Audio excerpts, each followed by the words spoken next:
Hi, welcome back to the channel. In today's episode, I want to talk to you about the continuing impact on the global economy of the war in Iran, and specifically to talk about the recent attacks on aluminium producers, the missile attacks now being launched by the Yemeni Houthis, and reports that the USA is now preparing for a boots on the ground operation. But before we get into all of that, could I ask anybody that hasn't subscribed yet to please hit that subscribe button? Only takes you a second and it helps me with the algorithm and also puts a smile on my face.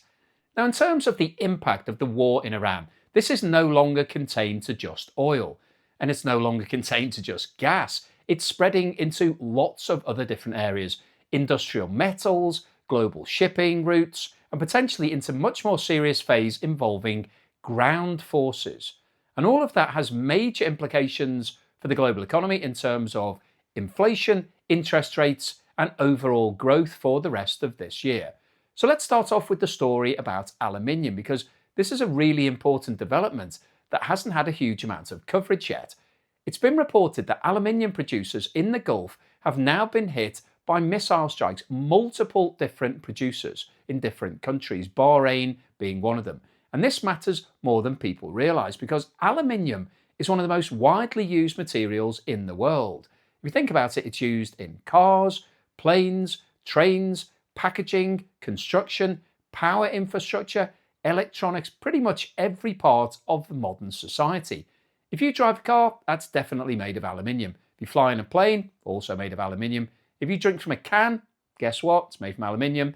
If you live in a modern building, it's going to have a lot of aluminium in there. So when you start disrupting supplies, the impact spreads very quickly to lots of different industries and companies. Now, the Middle East isn't the biggest producer globally, but it is a very important one. And more importantly, it's highly efficient, low-cost producer because of its access to energy. There's an abundance of oil and gas, obviously.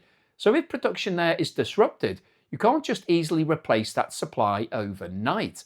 And that's when prices start to move.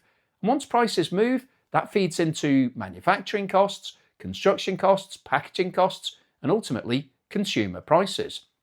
So this is another inflationary pressure being added into the system. Now, at the same time, we've got the Houthis in Yemen entering the conflict. The Yemeni Houthis are launching missile attacks, which significantly increases the risk to global shipping. And this is all about its location, because Yemen sits right next to the Bab el-Mandeb Strait. That's the narrow gateway between Yemen and East Africa that leads into the Red Sea and up towards the Suez Canal. And that route is absolutely critical for global trade. A huge amount of container traffic passes through there every single year, around about 10%. So now we have a situation where both the world's key Middle East and choke points are under threat. The Strait of Hormuz, which impacts oil and gas primarily, and Bab el-Mandeb, which impacts global trade and container shipping. So this is no longer just an energy shock, this is a full chain supply shock. And when supply chains are disrupted, everything becomes more expensive. Shipping takes longer because they've got to go to different routes. Insurance costs rise because there's a threat that the tankers could get hit with a missile. Routes get diverted, and all of that feeds directly into inflation. Now let's talk about the Strait of Hormuz, because this remains the single biggest economic impact from the war in Iran. Normally, around 20% of global oil and gas consumption flows through that strait, along with a huge amount of other supplies. But right now, traffic has fallen dramatically. There are still some ships moving through the region, but only the ones that Iran is allowing passage for. And it's down to a fraction of what we would normally see. And that is all it takes. You don't need a complete shutdown to create a crisis. Just a reduction in flows is enough to tighten supplies, push prices higher, and create volatility. And that's exactly what we're seeing right now. Oil prices have spiked, gas prices have jumped to ridiculously high levels, and that's a major problem for a lot of European countries. And the markets are reacting to the risk that this disruption could last not just for days, but potentially for months. Now, alongside all of this, we're seeing a significant US military buildup. It's been reported that around 3,500 additional US troops have now arrived in the region. And that tells you everything you need to know, because you don't deploy troops like that unless you're preparing for escalation. And this is where things get really quite worrying, because At the same time as this build-up, we're hearing very different messages coming out of Washington. Donald Trump has repeatedly said that the war is almost over, that the US has achieved most of its objectives, and that Iran is desperate to do a deal. But when you look at what's actually happening on the ground, that doesn't line up. The conflict is expanding, more players are getting involved, key infrastructure is being targeted, and Iran does not look like a country that is backing down. If anything, it looks like the opposite. It looks like escalation. And that brings us to the reports that the US may be now preparing for ground operations. Now, we need to be clear here. This is not about a full-scale invasion of Iran, because Iran is a really big country. What's being discussed is more limited operations, targeted missions that could last for many weeks. But even that is a major step, because once you put boots on the ground, everything changes. Airstrikes can be ramped up and down. Ground operations are much harder to control because they involve territory, they involve logistics, they involve sustained engagement, and they carry much higher risks. And if you think about what those operations might look like, the most obvious target is Kark Island. That's the island that sits off the coast of Iran, and that's where around 90% of Iran's oil exports pass through. So strategically, it would make sense. It's contained, it's critical, and it would give the US enormous leverage over Iran's economy. But here's the problem. Taking it is one thing, holding it is something else entirely, because once you're there, you have to defend it against drones, missiles, and naval threats. And that means a prolonged presence. And that means this war dragging on for much longer. And this is where the economic impact really starts to build, because we're now stacking multiple pressures on top of each other. We've got higher oil prices, higher gas prices, shipping disruption, supply chain delays. Now we've got metals like aluminium being affected, and I've talked previously about helium and ammonium nitrate, which is used in fertilizer. It's critical for farmers. And all of this feeds into inflation.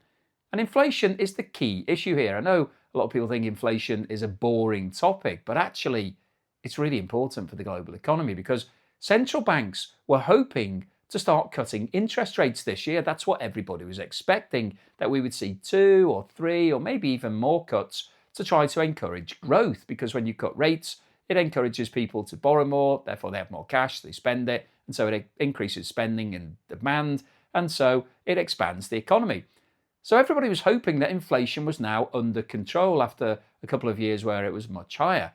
But if these pressures continue as a result of the war in Iran, then it becomes much more difficult for central banks, and they may have to pause, or they may even need to increase rates from where we are today to tighten and keep inflation under wraps. And that obviously has huge consequences. If you increase rates, it means higher borrowing costs, lower investment, because companies don't take on debt to invest into their facilities and to expand because it's too expensive, weaker housing markets because people don't want to borrow because mortgage rates become unaffordable, and all of that feeds through into slower economic growth. So the longer that this war goes on, the bigger the damage will be to the global economy. And that's why the narrative of this war is almost over doesn't really fit with what we're seeing with the movements of all of those troops, because everything on the ground suggests that this war is likely to continue going on for many more weeks, possibly even months. More escalation, more disruption, more risk. And if we end up in a situation where both the Strait of Hormuz and the Red Sea route are severely impacted at the same time, then we're looking at a serious global economic shock. Not just slower growth, but potentially a full-scale global recession. So to sum all of this up, the war is expanding, not contracting. It's spreading into new industries like aluminium. It's drawing in more participants like the Houthis in Yemen.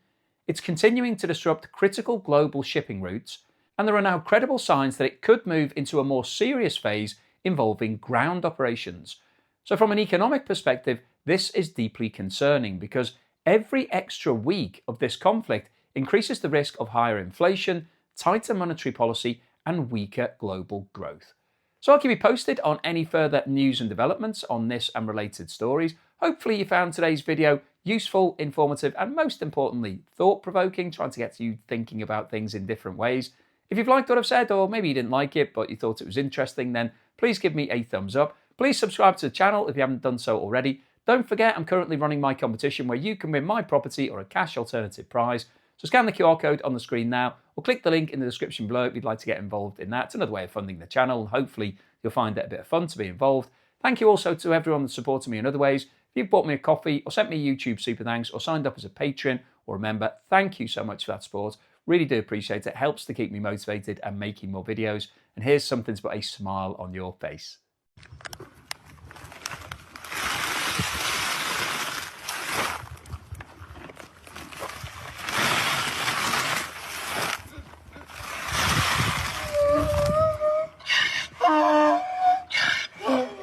Но тебя не забыли, все нормально. Давай тебе тоже. Давай. Да братан, оставь. Все закончилось.